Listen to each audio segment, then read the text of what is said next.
अस्सलाम वालेकुम नाज़रीन नाज़रीन प्रोग्राम आबाद सिंध में मैं हूँ आपका मेज़बान आसिफ थे। वो नाज़रीन इस हफ्ते हम बात करेंगे इस्लामाबाद टाक्स के हवाले से। इस्लामाबाद जो डायलॉग्स हो रहे हैं ईरान और अमेरिका के दरमियान, उस हवाले से हम बात करेंगे। ये जो जंगबंदी हुई है, सीज़ फायर हुआ है 2 हफ्तों के लिए ईरान, इसराइल और अमेरिका के बीच में, उसके हवाले से अगर सूरत हाल देखें, ग्लोबल सूरत हाल जो है वो हमें नज़र आती है कि जो फाइनेंशियल क्राइसिस पैदा हुआ दुनिया में, global financial crisis straight of Hormuz के बंद होने की वजह से, और उसके हवाले से ये जो जंगबंदी हुई है, अभी जो इस्लामाबाद में डायलॉग्स हो रहे हैं, पाकिस्तान ने जो एफ़र्ट्स लिए हैं, डिप्लोमेटिक एफ़र्ट्स लिए हैं, तारीख़ी तौर पर वो बहुत नुमाया हैं। पाकिस्तान की हर जगह दुनिया में पाकिस्तान की तारीफ़ हो रही है, और दुनिया के ममालिक जो हैं इस चीज़ को बहुत हाईलाइट कर रहे हैं, क्योंकि ये जो जंग थी ये सिर्फ ईरान और इस खित्ते की जंग नहीं थी, मिडिल ईस्ट की जंग नहीं थी, लेकिन इस जंग के वजह से जो है ग्लोबल फाइनेंशियल क्राइसिस जो है पैदा हुआ था।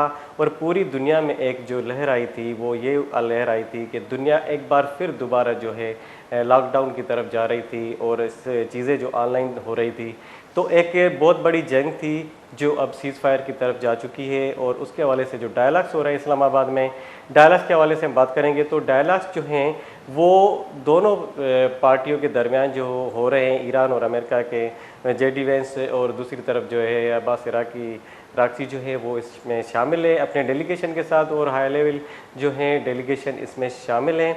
अगर बात की जाए ग्लोबल डिप्लोमेसी की, तो पाकिस्तान अगर देखा जाए तो पाकिस्तान एक वाहिद वो मुल्क है जो रेस्क्यू करता है दुनिया के मुख्तलिफ ममालिक को। जैसे हमने मिसाल दिया कि 1977 में जो है रूस और जो रशिया के हवाले से अगर देखा जाए, ये कोल्ड वार के हवाले से, उसमें भी रेस्क्यू किया था। और दूसरी बात जो है 1971 में जो है यूएसए और चाइना के हवाले से भी पाकिस्तान के एफर्ट्स हैं।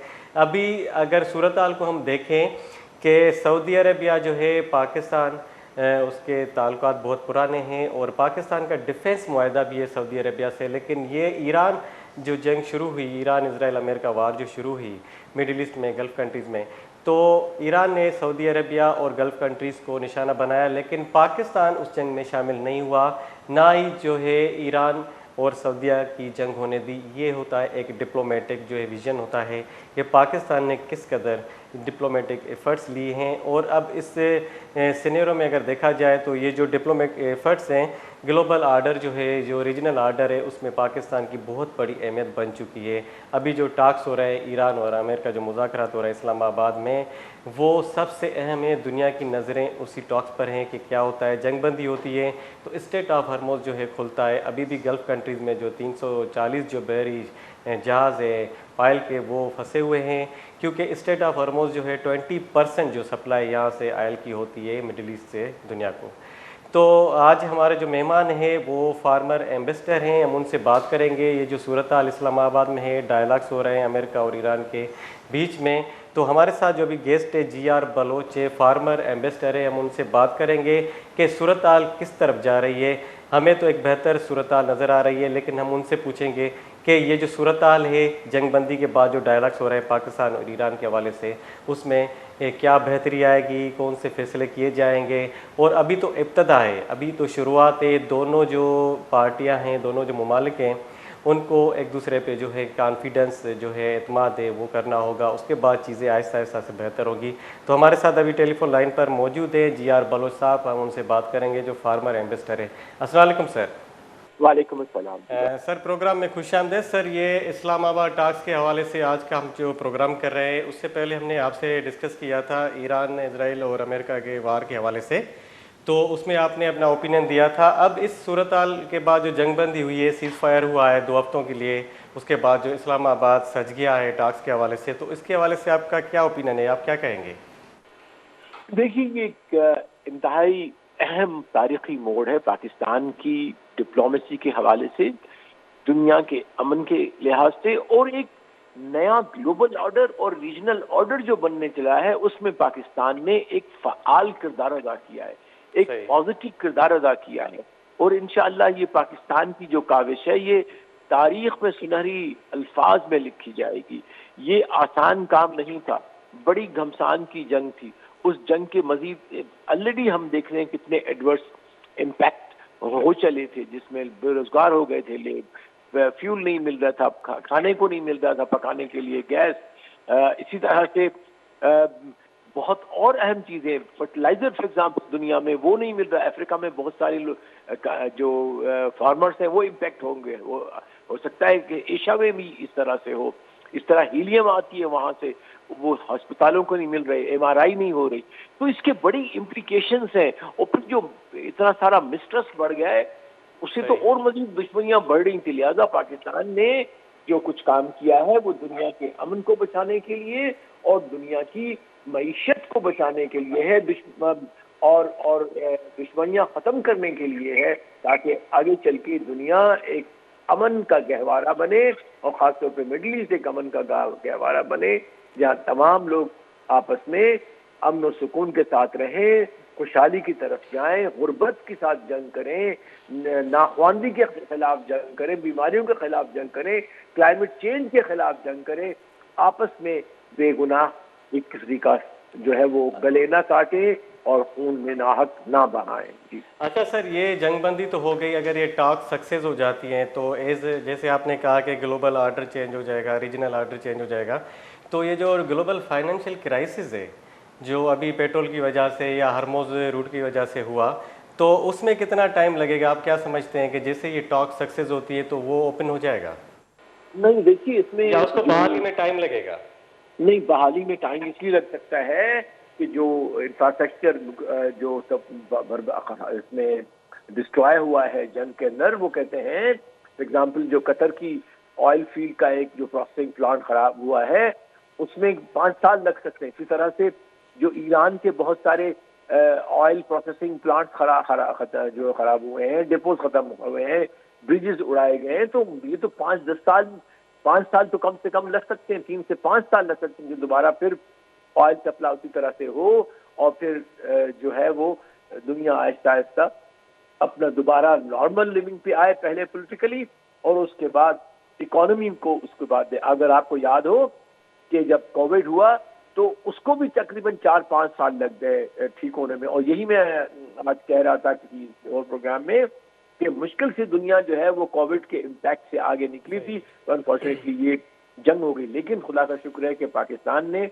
अमन का झंडा और अमन का बेड़ा उठाया है और दुनिया को इंशाअल्लाह इस मुसीबत से निकालने में फ़ाल किरदार अदा किया है, और इंशाअल्लाह अल्लाह ने चाहा तो हम कामयाब। अच्छा सर, डोनाल्ड ट्रंप का कहना है कि ये जो ईरान पेशगी वगैरह जो जहाज़ों से लेगा तो वो मतलब उसको मतलब डिनाई कर रहा है कि वो नहीं लेनी चाहिए जहाज़ों से। ईरान का कहना है कि कोई भी जहाज़ गुजरेगा हरमोज से तो वो पेशगी देगा। तो आपको क्या लगता है अगर टॉक्स सक्सेस नहीं हो पा रहे, या आपको लगता है कि ये सक्सेस होंगे, या ईरान से पाबंदियाँ हटाई जाएगी और किस हद तक हटाई जाएगी पाबंदियाँ? देखिए, ये 2 मुख्तलिफ सवाल आपने कर डाले। पहली बात है कि जो पाबंदियों का है वो जो 10 पॉइंट एजेंडा है जो ईरान ने दिया है अपना, या डिमांड्स दी हैं, उसमें सब सर फहरिस्त ये है कि भी हमें हमारी पाबंदियां हटाई जाएं, हमें अपने पैसे वापस किए जाएं। तो उसमें मुझे बहुत उम्मीद है कि उसमें बहुत ज़ाहिर बार्गेनिंग होगी उस तरफ से भी कि हमें क्या कंसेशन मिल रही है अमेरिका को, क्योंकि अमेरिका के लिए सबसे बड़ा मसला उनका न्यूक्लियर है, फिर मिसाइल्स हैं, फिर जो उनके बाकी प्रॉक्सीज जिसे वो कहते हैं वो हैं। तो ये पूरी बार्गेनिंग होगी, लेकिन ये एक आज की निशिस्त में नहीं हो सकेगा सब कुछ। ये इब्तदा है गुफ्तगू की, डायलॉग की, और इंशाल्लाह आगे चल के इस डायलॉग का पॉजिटिव निकलेगा और इन तमाम इश्यूज को रिजॉल्व कर लेंगे। सर, जंग से पहले अगर देखा जाए तो डायलॉग की तो बातें पहले भी हो रही थी, ईरान से डायलॉग रखे हुए थे, तो उसके बाद जंग शुरू हो गई। तो अभी आप क्या समझते हैं कि ये जो 10 पॉइंट एजेंडा है इस पे अमल होगा या नहीं होगा? नहीं, इस पे अमल नहीं होगा, इसमें बातचीत होती है, ये बेसिक प्रिंसिपल है जिसके ऊपर बातचीत होगी, दरमियाना कोई रास्ता निकलेगा, और उम्मीद की जाती है कि दुनिया इसको सपोर्ट कर रही है, तमाम दुनिया ने सपोर्ट किया है। और अब मैं नहीं समझता कि अब अमेरिका या इजराइल इसके खिलाफ जाएगा और दोबारा फिर जंग छेड़ेगा। और ये भी गारंटी मांगी है ईरान ने कि ये भी गारंटी दुनिया दे हमें कि ये दोबारा फिर जंग नहीं छेड़ेंगे। ठीक है sir, thank you so much sir. आपकी मेहरबानी, आपने कीमती राय से आगाह किया। नाज़रीन, हमारे साथ प्रोग्राम में बात कर रहे थे अभी इस्लामाबाद में जो मुज़ाकरात हो रहे हैं उसके हवाले से, और ईरान इजराइल अमेरिका जंगबंदी के हवाले से जो है जी.आर. बलोच साहब जो फार्मर एम्बेसडर है उनका कहना था कि ये जो ईरान ने 10 पॉइंट दिए हैं, उनका जो एजेंडा है 10 पॉइंट एजेंडा, उस पर अभी मुकम्मल तौर पे अमल नहीं होगा। ये शुरुआत है, डायलॉग्स की शुरुआत है, इस पे आहिस्ता आहिस्ता बातचीत होती रहेगी। फिर जो है डायलॉग्स आगे बढ़ेंगे, उसके बाद जो है कुछ हद तक पाबंदियाँ जो है ईरान से हटाई जाएगी और हरमुज़ जो रूट है, जो मिडिल ईस्ट से जो 20% जो पेट्रोलियम जो गैस वगैरह यहाँ से गुज़रते हैं, जहाज़ वगैरह, बहरी जहाज़, तो उसको भी बहाल होने में काफ़ी टाइम लग सकता है। तो नाज़रीन, यहाँ पे लेते हैं मुख्तसर सा ब्रेक।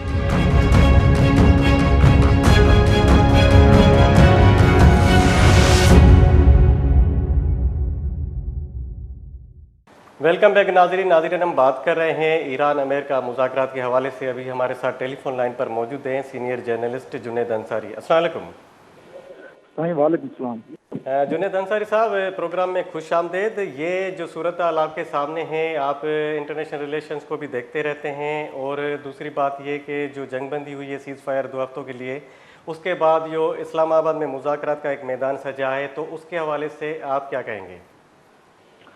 देखें, हम पुरुमीद हैं और हम इसको उस उम्मीद से देख रहे हैं कि 1979 के बाद जब से ईरानियन रेवोल्यूशन आया, तो this is first time American and Iranians engaging at that level. यानी फर्स्ट टाइम है कि अमेरिका का कोई नायब सदर अमेरिका ईरान के किसी इस हाई प्रोफाइल डेलीगेशन के साथ वो बात कर रहा है, यानी जिसमें फॉरेन मिनिस्टर से ऊपर वाला कोई मौजूद है। ऑब्वियसली सिचुएशन इतनी वर्स थी, यानी अमेरिका और ईरान की सीधी जंग है, तो जंग के बाद तो इस लेवल पे बात बनती थी। अब आपके सवाल के ऊपर आते हैं, और जो दुनिया भर, सारी दुनिया इस टॉक्स से उम्मीद लगा के बैठी है कि नताइज क्या निकलेंगे। मेरे ख्याल में जिस तरह का ये क्राइसिस है और जिस नौयत का ये क्राइसिस है, तो हमें इस चीज को सबसे पहले समझना चाहिए कि ये इस्लामाबाद टॉक्स जो हो रहे हैं, ये पहला मरहला है, एतमाद साजी का मरहला है कि दोनों जो पार्टीज हैं वो आपस में बैठ रहे हैं। तो ऑब्वियसली टॉक्स के बाद डायलॉग होता है, डायलॉग के बाद अकॉर्ड होता है। तो मुझे ये लग रहा है ये शुरुआत है, शुरुआत में एतमाद साजी होती है, एतमाद एक दूसरे के ऊपर बहाल होता है, क्योंकि इस वक्त सबसे बड़ा जो फुकदान नजर आ रहा है दोनों पार्टीज के दरमियान वो एतमाद का है। ट्रस्ट इशूज हैं, और डेफिनेटली वो ट्रस्ट इशूज ज्यादा ईरान को हैं। जैसे ईरान कह रहा है कि जब भी हमने इनसे मेच्योर कोई बात की है, 2025 में भी की, 26 में भी डायलॉग किए, तो उनके नतायज उन्हें वो नहीं मिले, अनएक्सपेक्टेडली उनके ऊपर हमले किए गए। तो ट्रस्ट जब बहाल होगा उसके बाद ही बात आगे बढ़ेगी, और हम होपफुल हैं कि ये जो CBMs हैं, कॉन्फिडेंस बिल्डिंग मेयर्स हैं, उसके बाद एक आइस ब्रेक हुई है। आइस ब्रेक होने के बाद जो उनके दोनों पार्टी के जो मेन फोकल एजेंडाज हैं उस पर बात होगी। जी अच्छा जुनैद साहब, ये बताएं कि ये अगर फाइनेंशियल क्राइसिस के हवाले से देखें, जो ग्लोबल फाइनेंशियल क्राइसिस राइज हुआ ये हरमोज़ के हवाले से, अगर ये हरमोज़ रूट बंद नहीं होता इस जंग में, तो सूरत हाल क्या मुख्तलिफ नहीं होती इस जंग की? ऑब्वियसली मुख्तलिफ होती। देखें, दुनिया में आजकल जो ईरान पे जो हमला हुआ है उसके बाद एक जुमला चल रहा है आसिफ साहब, माइट इज प्रिंसिपल। सही। और ये इंसानी तारीख इसको बताती है, आप तारीख का तज्जिया करें, माइट इज प्रिंसिपल। अगर America as a super power है, जिसके पास दुनिया की सबसे बड़ी मिलिट्री मशीन है और अपनी फुल फोर्स के साथ और बड़ा इकोनॉमिक पावर है उसके साथ आ रहा है, तो ईरान के पास क्या है? लेट सपोज अगर हम उन पॉइंट्स का जायजा लेते हैं जिन पर अमेरिका जो अमेरिका के 15 पॉइंट्स है, अगर उसका हम एनालिसिस करें तो 3-4 मोटे मोटे पॉइंट्स है जिसमें उनका न्यूक्लियर प्रोग्राम है, तो ऑब्वियसली वो नजर आ रहा है। तो ईरान पहले भी कह चुका था उनको कि हम इतना न्यूक्लियर प्रोग्राम में हम कोई इन्रिचमेंट नहीं कर रहे, उसको वेपन ग्रेड में तब्दील नहीं कर रहे, और ईरान अपने जो हलीफ ममालिक हैं, उनके दोस्त ममालिक हैं, उनकी गारंटीज मेरे ख्याल में देने के लिए तैयार था, और आगे चल के भी वही होगा। तो न्यूक्लियर प्रोग्राम तो ईरान का दुनिया के लिए इतना बड़ा थ्रेट नहीं था। मिसाइल प्रोग्राम, अमेरिका कह रहा है कि हमने मिसाइल बंकर बस्ट बम इस्तेमाल करके वो उनको हमने उस लेवल का नहीं छोड़ा कि वो थ्रेट बने। तीसरा है रिजीम चेंज, बकौल अमेरिकन के, जो अमेरिकन प्रेसिडेंट क्लेम कर रहे हैं कि हमने रिजीम चेंज कर डाली है, तो फिर क्या पॉइंट बचती है? एक ही नुक्ता बचता है, स्ट्रेट ऑफ हॉर्मुज, जो उनके पास ताकत है ईरान के पास, जिससे बेसिकली बार्गेनिंग होगी। अगर अमेरिका और उसके साथ ही हलीफ ममालिक जो इसराइल है वो अगर ताकत का इस्तेमाल करेंगे, तो न्यूक्लियर ताकत या जो आम ताकत है उससे ज्यादा ईरान के पास जो बड़ी ताकत है वो स्ट्रेट ऑफ हॉर्मुज है। ऑब्वियसली उस पर आज जो बात होगी, अहम नुक्ता होगा कि स्ट्रेट ऑफ हॉर्मुज, ये हम कह सकते हैं कि ईरान का जो सबसे बड़ा हथियार है वो स्ट्रेट ऑफ हॉर्मुज है। और दूसरी बात ये कि ये जो अभी टॉक्स हो रहे हैं इस्लामाबाद में, तो अगर ये सक्सेस होते हैं, ये तो एक अनएक्सपेक्टेड चीज़ है कि सक्सेस होते हैं या नहीं होते हैं, तो अगर सक्सेस हो जाते हैं तो सूरत हाल क्या बनेगी? क्या ईरान पे जो आयद पाबंदियां हैं वो मुकम्मल तौर पर हटाई जाएगी या उसमें कुछ कमी की जाएगी? असद साहब, अगेन मैं वहीं से शुरू करूंगा। जैसे मिसाल के तौर पर अगर हम एनालाइज करें क्विकली, जो मेन पॉइंट्स हैं, अमेरिकन के 15 पॉइंट्स हैं जो मैंने आपको इन्होंने बता 10 दिया पॉइंट बता दिए दिए ईरान वालों ने। उन्होंने ईरान ने 10 दिए हैं, उसी में सवाल का जवाब निकलेगा। मेन पॉइंट है अमेरिकन के न्यूक्लियर प्रोग्राम बंद करे ईरान। दूसरा है मिसाइल प्रोग्राम, यानी इनकी इतनी ज्यादा ताकत ना हो कि वो जो रीजन में खास तौर पे इसराइल के लिए थ्रेट बने। तीसरा रिजीम चेंज, तीसरा रिजीम चेंज है, वो जो चाह रहे हैं रिजीम चेंज, यानी बकौल उनके वो हो चुकी है। चौथा है प्रॉक्सी, यानी उसकी ताकत ईरान जितनी ना हो कि वो यानी अपनी प्रॉक्सी इंस्टॉल कर सके। पांचवा है स्ट्रेट ऑफ हॉर्मुज के जरिए सेफ पैसेज इंटरनेशनल मंडी हो। अब ईरान के मामला पे आ जाते हैं। ईरान की जो 10 पॉइंट्स हैं उसमें सबसे अहम है मुस्तकिल जंग बंदी, यानी हमें वो गारंटी दी जाए कि मुस्तकिल जंग बंदी। ये बहुत बड़ा पॉइंट है, ये न्यू ग्लोबल वर्ल्ड ऑर्डर में न्यू ग्लोबल वर्ल्ड ऑर्डर का हिस्सा है। दूसरा आता है यूएस सैंक्शन जो है ईरानियन बिजनेस पे, उनमें नरमी दी जाए। अब क्या मुमकिन तो हो सकता है, ये हो सकता है इस इस्लामाबाद टॉक्स में जो सबसे अहम पॉइंट है जिस पर डिस्कशन हो सकती है, जिसमें पेशरफ्त हो सकती है कि भाई लिमिटेड कारोबार में लिमिटेड ममालिक के साथ ईरान के लिए नरमी हो सकती है। तीसरा पॉइंट अगेन है स्ट्रेट ऑफ हॉर्मुज। वहां पे ईरान चाह रहा है कि हमें $2 मिलियन का रेंट दिया जाए जो हम ज्वाइंटली लेंगे ओमान के साथ। और चौथा है ईरान कह रहा है कि लेबनान में भी जंग खत्म होगी। अब हम इनका तज्जिया करें, जो मुमकिन तौर पे वर्केबल पॉइंट्स हैं जिन पे ज्यादा जल्दी काम होगा, वो होगा स्ट्रेट ऑफ हॉर्मुज। ईरान कहेगा स्ट्रेट ऑफ हॉर्मुज को क्लियर करेंगे, ठीक है जी। आप वो कहेंगे भाई आप इसको ओपन करें, तो वो कहेंगे बिल्कुल ओपन कर रहे हैं, आप हमें $2 मिलियन दे दें ताकि हम रिकंस्ट्रक्शन करें। और उसमें चैलेंज ये आ रहा है, अमेरिकन स्ट्रेटेजिस्ट इस बात को सोच रहे हैं कि अगर हमने फाइनेंशियली लेवरेज दे दिया ईरान को स्ट्रेट ऑफ हॉर्मुज खोल के, तो वो दोबारा रिगेन कर लेंगे। दूसरा जो मुमकिन पॉइंट है जिससे बात हो सकती है, वो है प्रॉक्सी वॉर की। ये राजी हो जाएंगे भाई लेबनान पे हम लेबनान पे हमला नहीं करेंगे, आप भी अपनी जो सैटेलाइट प्रॉक्सी चला रहे हैं 4 ममालिक में 5 ममालिक में रीजन में, उसको खत्म करेंगे। ये 2 पॉइंट्स हैं मेन जिससे पहले बात होगी। उसके बाद आएगा न्यूक्लियर प्रोग्राम, मिसाइल प्रोग्राम और मुस्तकिल जंगबंदी। अभी हमें एक नुक्ता जरूर देखना चाहिए और समझना चाहिए। आपने अगर नजर से गुजरी हो न्यूयॉर्क टाइम्स की रिपोर्ट, तो उसमें 3 मेजर प्लेयर थे बकौल न्यूयॉर्क टाइम्स के। जब ये फैसला हो रहा था 11 फरवरी को, 3 बंदों से पूछा गया था। जेडी वांस जो थे वो बिल्कुल मुखालिफ थे। पीट हेग्सेट जो थे सेक्रेटरी ऑफ वार हैं यूएसए को, वो बिल्कुल हामी थे कि होना चाहिए। पर एक बंदा था मार्को रूबियो जो सेक्रेटरी ऑफ स्टेट था, उसने 3 बातें की थी। आसिफ साहब वो हमें देखनी चाहिए। उसने कहा था पहला, अगर आप जा रहे हैं ईरान में रिजीम चेंज करने के लिए, तो it should not be happen, ये नहीं होना चाहिए क्योंकि होगा ही नहीं, रिजीम चेंज नहीं होगी। फिर उसने अमेरिकन सदर को कहा है, जो न्यूयॉर्क टाइम्स ने रिपोर्ट दी है, कि भाई 2 चीजों पे बात हो सकती है। आप जो है ईरान की ताकत कम करें, उसका असर रसूख कम करें, ताकि वो पूरे रीजन में खास तौर पे इसराइल के लिए कोई बड़ा थ्रेट पैदा ना हो। और उस ताकत कम करने के लिए हमें 2 इकदाम करने पड़ेंगे। एक तो न्यूक्लियर प्रोग्राम को कंट्रोल करना पड़ेगा, जो ऑब्वियसली पहले ही हो चुका है, ईरान उस पर कंप्रोमाइज था। और दूसरा और सबसे अहम, ईरान की बैलिस्टिक मिसाइल की कैपेसिटी जो पूरे रीजन के लिए एक थ्रेट है। और इसमें आपको एक बात ऐड करता चलूं, ईरान की जो बैलिस्टिक मिसाइल कैपेसिटी है उसमें दूसरे गल्फ के नेशन भी वरीड है। वो भी चाह रहे हैं कि उनकी कैपेसिटी लिमिटेड हो, ताकि ईरान की जो ताकत है और असर रसूख है उसको बॉक्स में फिट किया जाए, उसको इतना बड़ा अम्ब्रेला ना मिले कि वो रीजन में एज ए मेजर प्लेयर तौर पे ऑपरेट करे। सही। अच्छा जुनैद साहब, ये पाकिस्तान की तरफ आते हैं तो ये बात करते हैं जो डायलॉग्स हो रहे हैं और डिप्लोमेटिक जो एफर्ट्स पाकिस्तान ने लिए हैं, उसके हवाले से आप क्या कहेंगे कि जो ग्लोबल आर्डर पे उसके क्या असरात होंगे या जो रीजनल आर्डर है उस पर क्या असरात होंगे पाकिस्तान के? इससे देखें, एक बात तो हमें इस बात को तस्लीम करना पड़ेगा एज फैक्चुअल अंडरस्टैंडिंग कि पाकिस्तान की तारीख में सबसे बड़ी सफारती, इसको मैं कह सकता हूँ अल्फाज में फतह है, अचीवमेंट है on the factual ground since 47। हमें आप सिंपली देखें, एक new global world order is forming since 2025। 2025 में न्यू ग्लोबल वर्ल्ड ऑर्डर बनना शुरू हो गया था, जिस दिन टेरिफ की वार शुरू की थी सदर ट्रम्प ने। उसके बाद ईरान पे इसराइल का हमला, उसके साथ साथ 12 डे वार में अमेरिका का आना, यह बात तय थी कि new global world order is forming. अब उस फ्रेम में चीजों को देखें कि पाकिस्तान को कितनी बड़ी अचीवमेंट हासिल हुई। आप सवाल ये करेंगे कैसे हुई। अब देखिए क्यों ना होनी चाहिए, कैसे हुई क्यों ना होनी चाहिए। पाकिस्तान की ज्योग्राफिकल जो पोजीशन है वो हमें उस स्ट्रेटेजिक डेप्थ और इम्पोर्टेंस के लिए लेवरेज देती है। देखें, as a super power America इस खित्ते में जब ईरान से लड़ने जाता है तो उसका रिलायबल पार्टनर कौन होगा जिसपे वो रिलाय करे और ईरान तक जाके मैसेजिंग कराए, क्योंकि ईरान के साथ तो वो लड़ रहा है और रिएक्शन में ईरान जाके पूरे गल्फ कंट्रीज जो है आपके पूरी जो खलीज में हर ममालिक को एज अ पार्टी बना के उनके खिलाफ वो रिएक्शन दे रहा है। तो ऑब्वियसली 900 किलोमीटर की बॉर्डर पाकिस्तान की ईरान से मिलती है, तो अमेरिका रिलाय करेगा पाकिस्तान पे। Number 2, emerging super power China.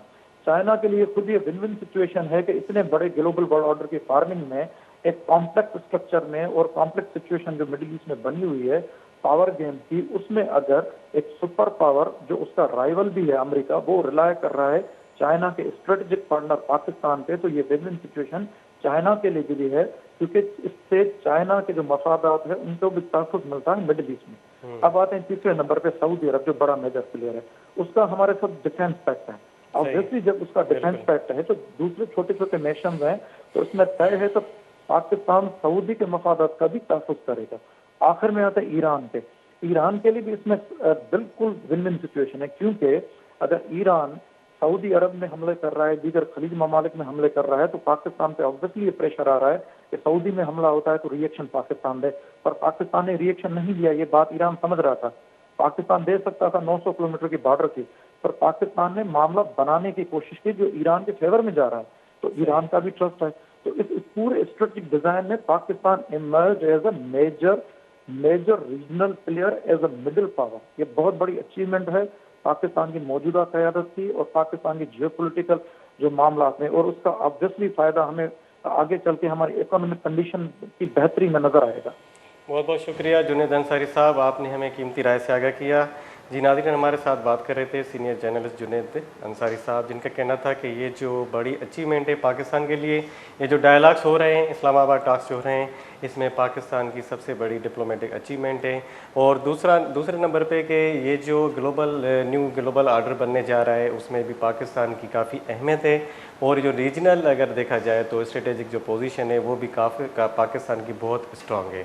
तो नाज़रीन, यहाँ पे हम लेते हैं मुख्तसर सा ब्रेक।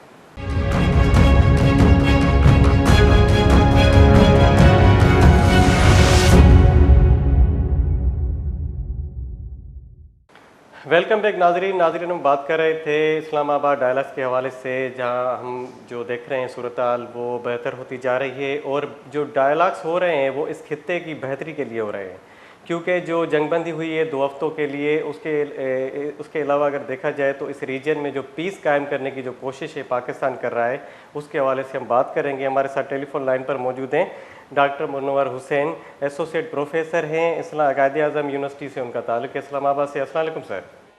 वालेकुम अस्सलाम सर, प्रोग्राम में खुश आमदेद। सर, ये जो सूरत हाल आप देख रहे हैं जंगबंदी के बाद, जो पाकिस्तान की जो डिप्लोमेटिक एफर्ट्स हैं वो अब इस्लामाबाद में हमें नज़र आ रही हैं, तो इसके हवाले से आप क्या कहेंगे? ये जो जंगबंदी हुई है, 2 हफ्तों का जो टाइम दिया हुआ है दोनों फ़रीक़ैन एक दूसरे को, तो सूरत हाल किस तरफ जाएगी? ये डायलॉग सक्सेस होंगे या उसमें कुछ कमी पेशी होगी डायलॉग्स में जो दोनों ममालिक की तरफ से?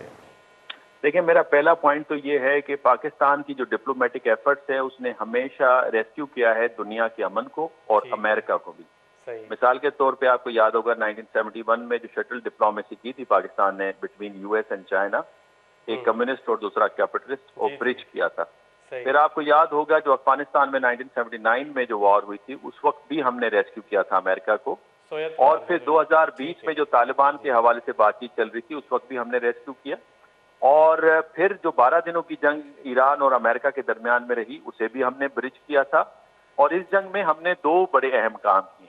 एक तो ईरान और सऊदी अरब के दरमियान में जंग को नहीं होने दिया, ये हमारी शटल डिप्लोमेसी की वजह से था, और दूसरा इस वक्त जो अगेन ब्रिज कर रहे हैं गैप को बिटवीन यूएस और ईरान, जिसके ऊपर आप देख रहे हैं कि इजराइल और इंडिया के अंदर सफ़े मातम बिछा हुआ है। रही बात यह कि इस डिप्लोमेसी के कई पहलू हैं। एक तो बायलैटरल लेवल पे जो पाकिस्तान अमेरिका के ताल्लुकात हैं वो इससे असरअंदाज होंगे, पाकिस्तान और सऊदी अरब के ताल्लुकात असरअंदाज होंगे, पाकिस्तान और ईरान के ताल्लुकात असरअंदाज होंगे। दूसरा पहलू इसका खित्ते का है कि खित्ते के अंदर अमन आएगा, इकोनॉमी रिवाइव होगी। आपको पता है कि जीसीसी ममालिक की जो इकोनॉमी है वो इससे शदीद मुतासिर हुई है। और इसका तीसरा जो पहलू है वो बैनुल अक़वामी सियासत के साथ है। बिकॉज़ जो ग्लोबल इकोनॉमी है वो रिसेशन में चली गई है, और अगर ये जंग बंदी की सिर्फ बातें हुई हैं और पाकिस्तान की डिप्लोमेटिक एफर्ट्स आई हैं तो इससे तकरीबन ग्लोबल इकोनॉमी में $3 ट्रिलियन का इजाफा हुआ है। हमें पता है ना कि अगर स्ट्रेट ऑफ हॉर्मुज़ अगर बंद हो जाए, जहां से योमिया 20 से 21 मिलियन बैरल तेल गुजरता है, तकरीबन $2 बिलियन का, अगर ये बंद हो जाए तो इसका मतलब 50% चाइना की, 50% इंडिया की, 60% साउथ कोरिया की, 71% जापान की, 18% जो यूरोपियन यूनियन है उसकी तेल की तरसील रुक जाती है। इंडस्ट्री अगर रुकेगी तो इकोनॉमिक प्रॉस्पेरिटी खत्म होगी, तो अमेरिकन गुड्स और अमेरिकन सर्विसेज को कौन खरीदेगा? तो ये जो विल्सन का आर्गुमेंट था कि दुनिया की प्रॉस्पेरिटी के साथ अमेरिका की प्रॉस्पेरिटी लिंक्ड अप है, दुनिया में अमन होगा तो अमेरिका में भी अमन होगा, तो मेरा ख्याल ये अमेरिका के मफाद में है, इसीलिए पाकिस्तान डिप्लोमेटिकली इस गैप को ब्रिज कर रहा है। अच्छा सर, पॉलिटिकल इकोनॉमी की अगर हम बात करें तो ये जैसे आपने कहा ग्लोबल इकोनॉमी के हवाले से आपने मिसाल दी, तो ये जो ग्लोबल फाइनेंशियल क्राइसिस पैदा हुआ इस जंग के बाद, तो उसको कम होने में या उसकी जो है मतलब पोजीशन अभी क्या है? मतलब ये जो मुज़ाकरात अगर कामयाब हो जाते हैं तो जो ग्लोबल फाइनेंशियल क्राइसिस पैदा हुआ है हरमुज़ की वजह से, तो उसमें क्या सूरत बेहतरी आएगी? पाकिस्तान की इकोनॉमी बहुत अपलिफ्ट हो जाएगी। पाकिस्तान की जो पोर्ट्स हैं और एयरपोर्ट हैं, स्पेशली गवादर का, वो सेंट्रल पोजीशन ले लेंगी। पाकिस्तान बहुत सारे सैंक्शन से इस्तिस्ना होगा, स्पेशली ईरान के साथ, रशिया के साथ, यूरोप के साथ, और मेरा ख्याल है करेंसी स्वेप का मामला भी चल रहा है। इसके अलावा जो सऊदी अरब की $10 बिलियन की इन्वेस्टमेंट है वो भी कंफर्म हो गई है, अरामको के अंदर वो फाइनलाइज हो गई है। $5 बिलियन पाकिस्तान के रिजर्व में मजीद सऊदी अरब भेजने को तैयार है। और जिस तरह मैंने पहले कहा कि जो स्टॉक मार्केट्स हैं इसकी ग्लोब की, उसके अंदर $3 ट्रिलियन का यकदम इजाफा हुआ है। तो अगर पीस आ जाता है तो इकोनॉमीज ऊपर चली जाएंगी, तेल की प्राइसेस नीचे आ जाएंगी, स्टॉक एक्सचेंज जो है वो शूट अप करेंगी। तो ग्लोबल इकोनॉमी ऊपर अगर जाती है तो प्रॉस्पेरिटी का दौर दौरा होगा, और ये सारा जाता है क्रेडिट पाकिस्तान को, और इसको पाकिस्तान को सियासी, सफारती और माशी डिविडेंड्स मिलेंगे, जिसका कुछ तज़किरा मैंने आपके साथ कर दिया। सही। अच्छा, ये जो पॉइंट्स के हवाले से अगर हम बात करें तो जो एजेंडा है यूएस का 15 पॉइंट है और ईरान ने 10 पॉइंट एजेंडा दिए, तो आप क्या समझते हैं कि ये जो मुज़ाकरात हो रहे हैं इसमें जो ईरान पे जो लगी हुई पाबंदियां हैं वो मुकम्मल तौर पे मतलब ख़त्म हो जाएंगी या उसकी जो है नोयत बरकरार रहेगी? मेरा ख्याल है बहुत सारा जो कॉमन ग्राउंड है वो पहले से बातचीत चली है बंद दरवाजों के पीछे, जिसकी तफसीलात हमारे सामने नहीं है, बिकॉज ये सिक्योरिटी इशू है, सेंसिटिव इशू है, और दोनों ममालिक की जो अवाम है वो काफी इस मामले पे सेंसिटिव है, ग्लोबल दुनिया सेंसिटिव है। लेकिन प्रेसिडेंट ट्रंप की उस ट्वीट से आप मानाखज कर सकते हैं कि बंद दरवाजों के पीछे बहुत सारा काम हो चुका है, और फिर 80 रुकनी वफ्द लेके आना ईरान की तरफ से, जिसमें तजारत के लोग भी हैं, मईशत के लोग भी हैं, सिक्योरिटी के लोग भी हैं, बैंकिंग के भी हैं। इसी तरीके से 300 अफराद का डेलीगेशन लेकर जेडी वैंस साहब तशरीफ लाए हैं, उसके अंदर भी ये सारे शोबों के लोग हैं। तो इसका मतलब एक कंप्रीहेंसिव डायलॉग होने जा रहा है।